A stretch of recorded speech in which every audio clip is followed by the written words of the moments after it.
Bass dudes and dudettes, how are you doing? Scott here from scottsbasslessons.com. Hope you are well. Today I've got something completely different for you. One of the questions I get asked a lot is scales and arpeggios. How do I actually make this into music? What do I do with them? How do I actually get it into my sound? How do I find my own voice on the bass? And in the video that you're about to see, I'm talking to one of the academy students over at Scott's Bass Lessons. And essentially he's having that same problem. He's taking a minor pentatonic scale, but he's really finding it hard to build lines out of it.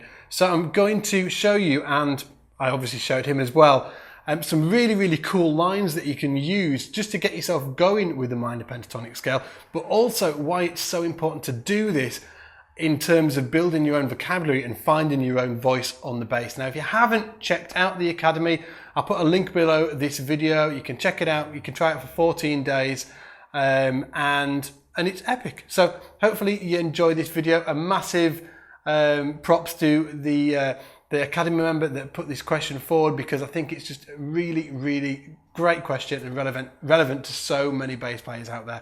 So hope you enjoy it. Take it easy, and I will see you in the shed. So let's start with squirrel noises. Awesome name, by the way, squirrel noises. Mr. Squirrel, or Mr. Noises. Hey everyone, you might have remembered me from a thread I posted a few weeks ago about jamming with a couple of friends. I was planning to post an update, but unfortunately we haven't had the time to meet again. He's been practicing his improvising skills. I've heard from musician friends that primarily they use the minor pentatonic scale for solos and fills. And sometimes they add in the flat fifth to give it a more bluesy sound. Yeah, that's right. I've learned the scale across the entire neck, but it's hard to put the notes together in a way that would sound good as a solo. It always ends up just sounding like a bunch of meandering sounds. Yeah, totally. Does anyone have any advice on how to use this scale to create something on the spot that moves people or sounds really catchy?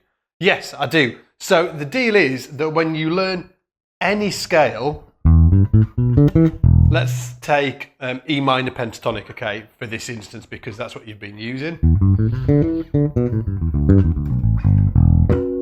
Okay, it's just a bunch of notes, essentially. So what you'll probably be doing is,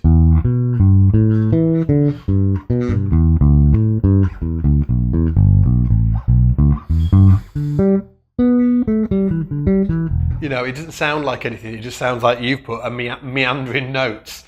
The best way to start getting into a scale like this is to find some really key phrases that you've heard other people play. Okay, so one that really jumps out, well, a ton of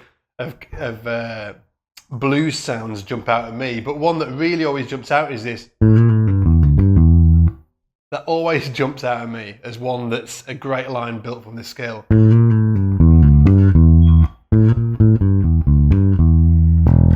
Okay, so it could be a grooving.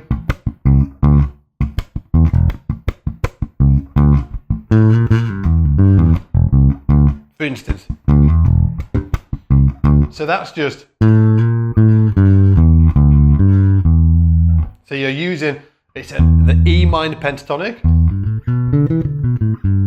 but we're starting on the fourth note, going to that flat five to give it that bluesy sound.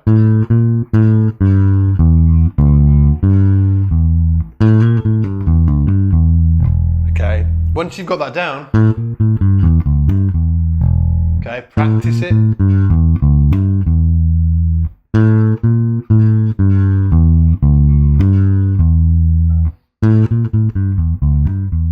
Then try and fit it in a groove.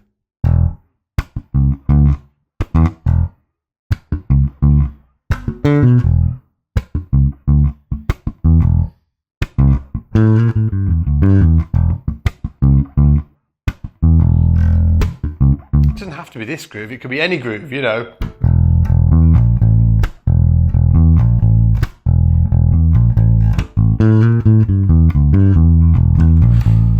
Or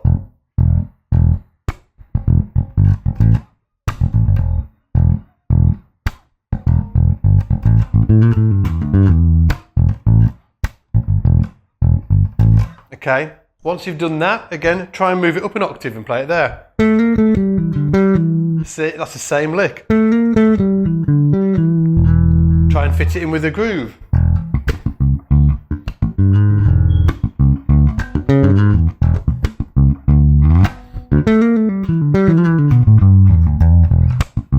Okay, so there I started off with it and then went down the minor pentatonic scale.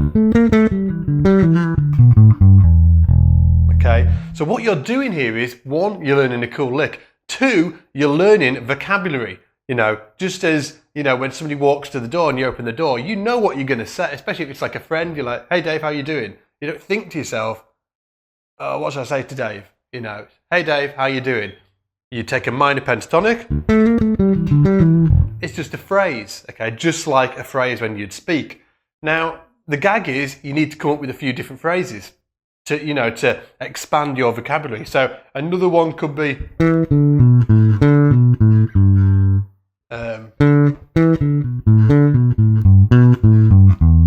that could be a cool one.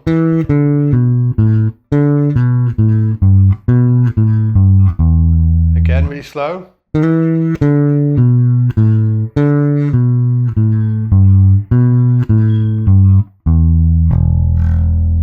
Fit that in a groove.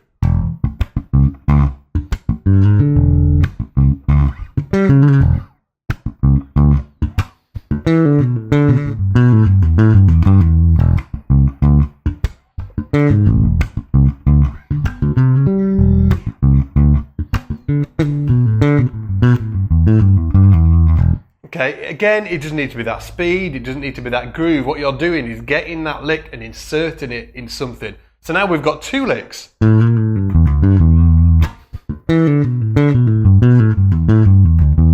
Okay, we could put them together.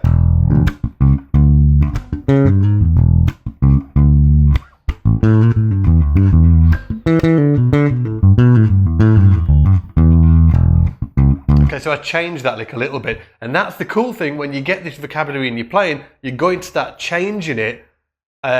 When you've got it to a certain point, you'll be able to mold it into different things, and you'll be able to follow different paths.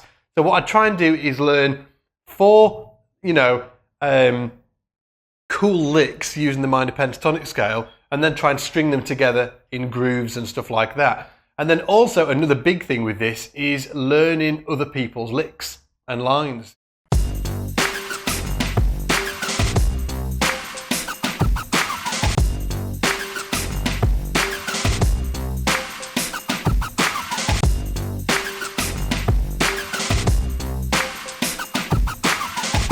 The 2015 Kickstarter challenge.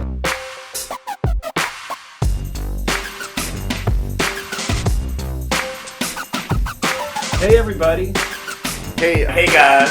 Hi everybody. Hello all. Hello